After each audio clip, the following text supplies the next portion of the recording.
Sino ang dadaig sa kasalanan?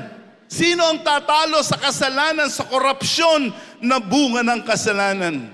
There is only one who can defeat and overcome the corruption of sin, and His name is Jesus Christ.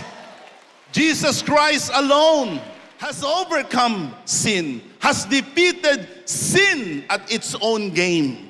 Tanging ang Panginoong Hesukristo ang dumaig, ang tumalo sa kasalanan. Unang Juan sa kapitulo 3, sa talatang 8, listen, the reason the Son of God appeared was to destroy the works of the devil. The reason the Son of God is Jesus. He is the Christ. He is the one that came from our God in heaven.